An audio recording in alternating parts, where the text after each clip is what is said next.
Okay. Now, you're also a blogger. Tell us Yes. about your blog.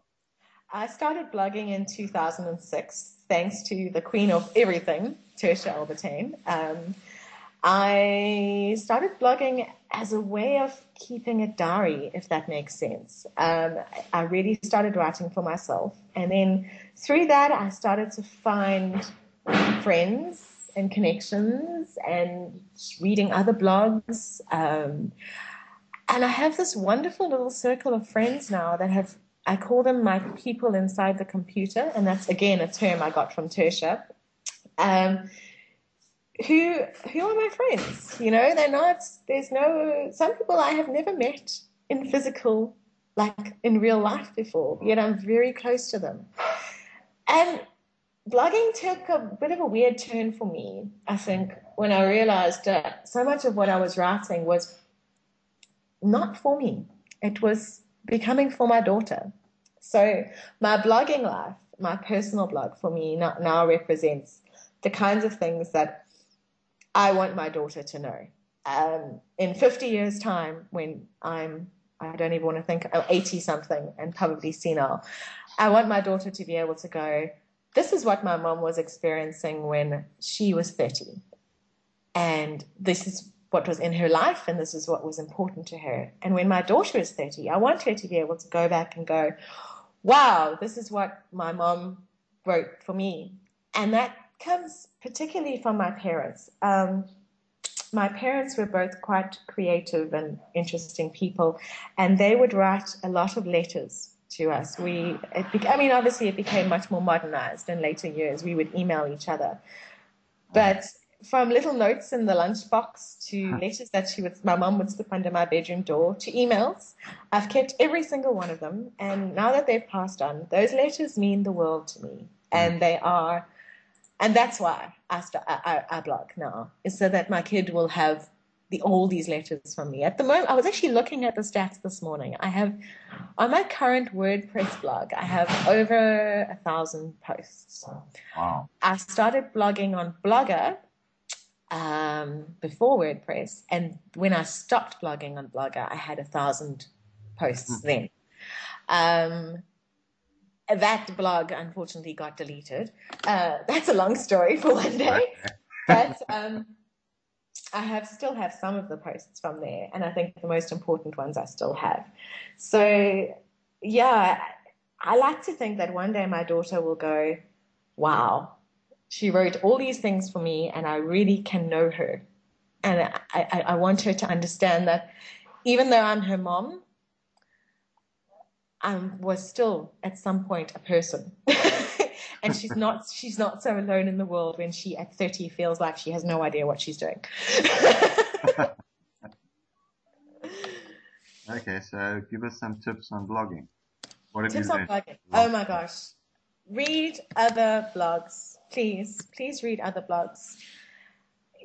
Read blogs of people who interest you, and read blogs of people who irritate you. Ooh, okay. It's quite inspiring. Yes, we are human beings, and we like what we like, and we like who we like, and we don't like who we don't like. I think that's pretty standard for everyone. Sometimes it's good to get grounding, though, and read something that irritates you. One of the most important things that the internet does is make people inspired and make people outraged at something. And if you read something, I do it often to myself, and I will admit this, as awful as it is. I'll read a news story, for example, and of course there's the wonderful, wonderful thing of the comments section.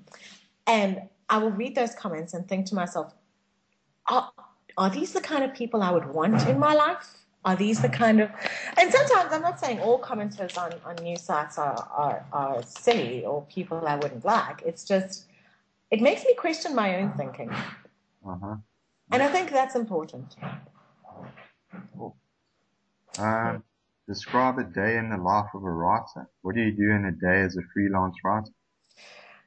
I have particular things I have to get done every day for clients or employers, and I have a schedule that lives in front of me.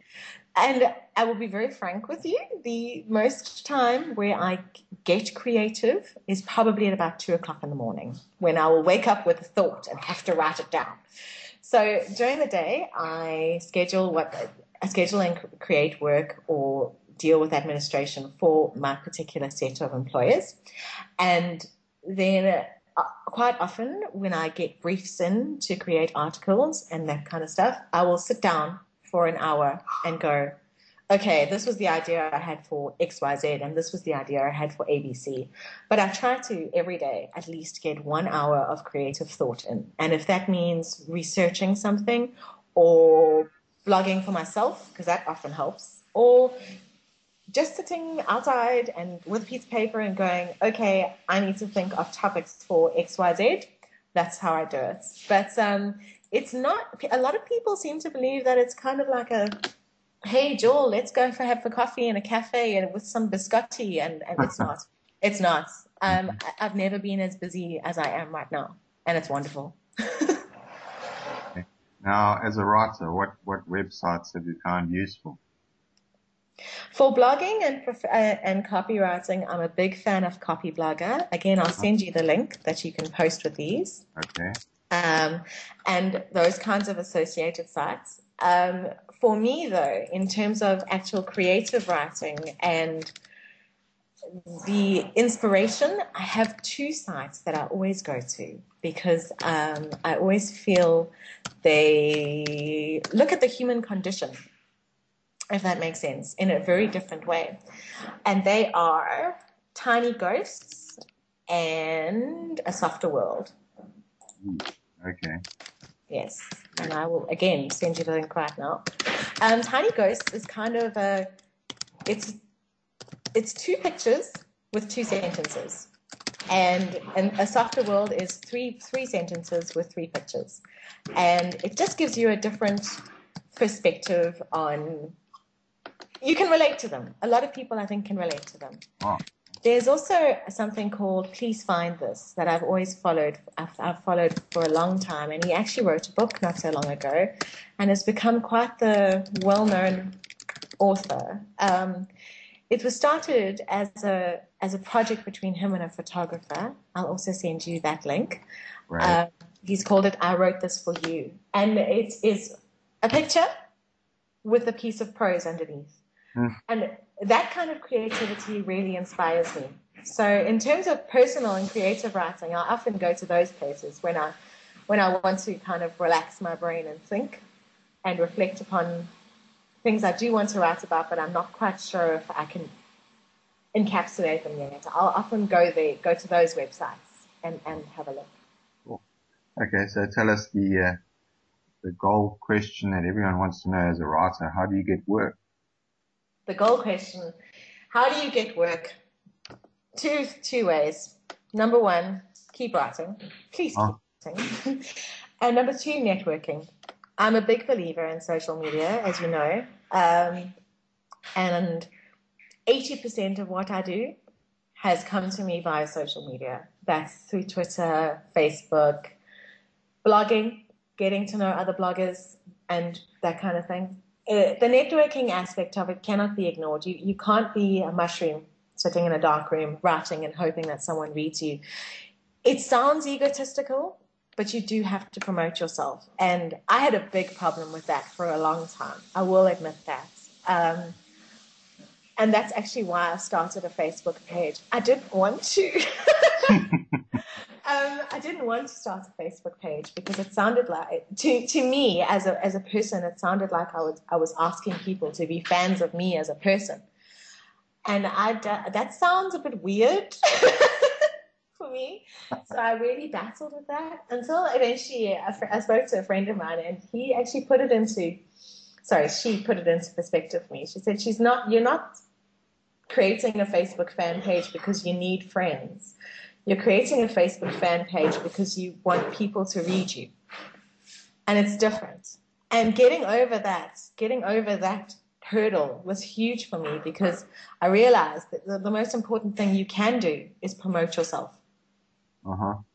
And promote yourself in ways that you're comfortable with. And yes, the starting a Facebook page thing I wasn't comfortable with the idea at all, because I felt like Facebook's a very personal medium for me, the way I see it. And all of a sudden I was starting this fan page because people must be fans of me.